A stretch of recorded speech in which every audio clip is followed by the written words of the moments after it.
They said muscle lived only in Detroit, all chrome, growl, and gasoline. But across the Pacific, Japan was quietly forging its own legends, lighter, sharper, and faster than anyone expected. What began as rebellion soon became revolution, and these machines would change speed forever. 1. 1974. Toyota Corolla SR5, the underdog that learned to dance. When Toyota launched the Corolla SR5, nobody expected much. It was the cute commuter, not a street bruiser. But then you drove it, and suddenly the world made sense. The SR5 was light, rear-wheel drive, and ridiculously balanced. It didn't win you over with power, it seduced you with precision. Its 1.2-litre inline-four made just over 100 horsepower, yet it felt alive. Every gear click was crisp, every corner begged to be taken faster. It wasn't trying to be a Camaro, it was rewriting the rules of fun. Drivers in the 70s discovered something wild. A car could make you smile without making you broke. The SR5 proved that Japan didn't need cubic inches to build character. It was David with a wrench, and every Goliath it met left with bruised pride. 2. 1975, Toyota Celica GT, the baby Mustang that grew teeth. The Celica GT was Toyota's cool kid. Long hood, rear-wheel drive swagger, and a mischievous grin that screamed, "Let's race." It was nicknamed the baby Mustang, and Toyota didn't mind. It wanted to show that Japanese style could be just as bold. Sure, it started with under 100 horsepower, but that didn't matter. Tuners saw a playground. The chassis was forgiving, the design timeless, and the potential unlimited. Soon, garages across Japan and California were filled with Celicas getting new engines, turbos, and dreams. It was the kind of car that made you fall in love with building, not just driving. Each mod told a story. Each roar from the exhaust said, "I made this." The Celica GT was proof that passion, not price tags, made legends. 3. 1972. Mazda RX-3, the rotary rebel. While others chased piston perfection, Mazda said, "Let's spin things differently." The RX-3's rotary engine was tiny but fierce, 1.1 liters of pure defiance. It revved sky-high, howled like an electric banshee, and moved like it was allergic to standing still. The RX-3 looked like an American muscle car that had gone on a diet. Dual headlights, tight curves, and a stance that said, "Don't underestimate me." It could hit 112 miles per hour, which in the early 70s was more than respectable. But it wasn't just about numbers, it was about attitude. Mazda didn't care about convention, it built something that sounded and felt like the future. The RX-3 made drivers feel like rebels. Part scientist, part street racer, all grin. It wasn't perfect, but when that rotary screamed, you forgot reliability even existed. 4. 1971. Mitsubishi Galant GTO, the Samurai Mustang. The Galant GTO looked like it came straight out of an anime about revenge and horsepower. Mitsubishi gave it a long hood, quad headlights, and a body that looked angry even when parked. Underneath, it packed a 1.6-litre engine, small, sure, but fierce enough to sprint to 120 miles per hour. Nicknamed the Samurai Mustang, it blended Japanese precision with American bravado. Mitsubishi had dreams of racing it in the Japanese Grand Prix, but the oil crisis killed those plans. So instead, the GTO went rallying, charging through dirt, snow, and chaos, earning its stripes off-road. It was the car that refused to fade quietly. It symbolized Japan's ambition to prove they could do muscle their way. The GTO wasn't just a car, it was a war cry on wheels. 5. 1973 Datsun Bluebird SSS Coupe, the gentleman racer. The Bluebird SSS sounded polite, but behind that calm name was a car that loved a fight. With a 1.6-litre engine pumping out 123 horsepower, rear-wheel drive, and nimble suspension, it punched way above its weight. This wasn't a brute, it was a tactician. It handled like a European sports sedan, taking inspiration from BMW's 2002, and it dominated rallies worldwide. The Bluebird SSS even conquered the East African Safari Rally, one of the toughest races ever. It didn't just survive, it thrived. Affordable, durable, and endlessly modifiable, it showed that speed didn't have to be fragile. The SSS Coupe was a wolf in tweed, refined but with claws underneath. 6. 1970, Datsun 240Z, the revolution on wheels.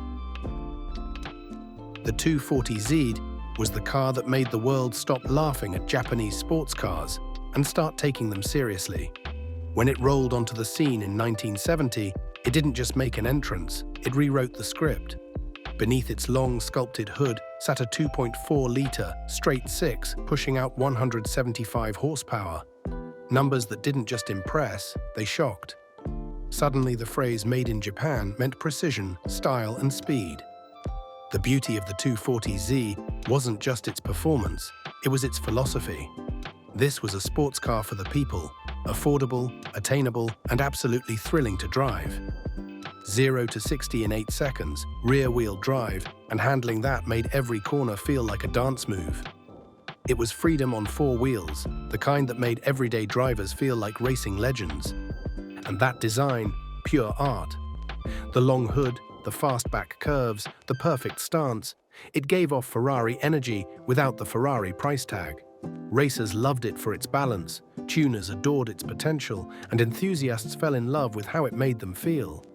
The 240Z didn't follow trends, it shattered expectations. It proved that passion and precision could coexist.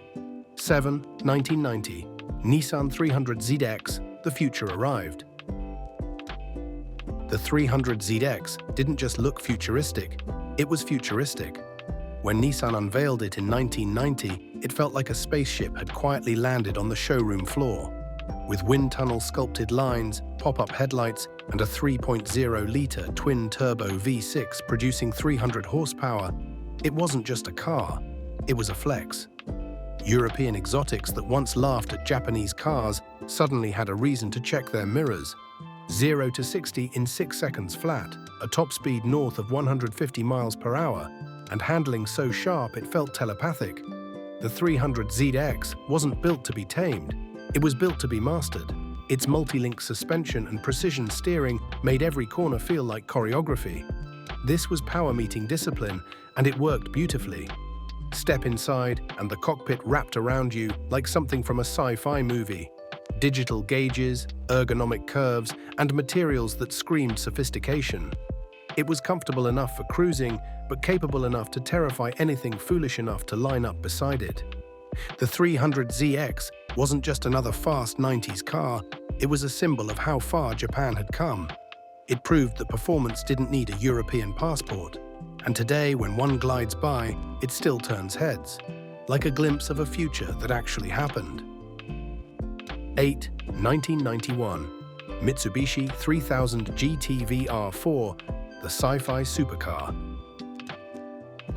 If the 300ZX was sleek elegance, the 3000 GT VR4 was pure, unapologetic overkill, and that's exactly what made it glorious. It was the kind of car that didn't just want to win, it wanted to show off while doing it. Twin turbos, all-wheel drive, four-wheel steering, active aerodynamics. It was like a PlayStation cheat code that somehow made it off the screen and onto the street. 0 to 60 came in under 4 seconds, territory usually reserved for supercars wearing Italian badges. But the VR4 wasn't built to imitate Europe's best, it was built to outthink them. Every component was engineered to adapt in real time, spoilers adjusting for airflow, suspension stiffening mid-turn, steering angles shifting as you carved through corners. It wasn't just fast, it was smart. Yes, it was heavy, nearly 2 tons, but it wore that weight like a heavyweight boxer, powerful, deliberate, and impossibly agile for its size. It looked muscular, sounded feral, and felt like driving a computer-controlled thunderstorm. The 3000 GT VR4 wasn't just Mitsubishi's supercar, it was their statement. A declaration that Japanese engineering had evolved beyond imitation into innovation. This wasn't muscle, this was intellect with horsepower. 9.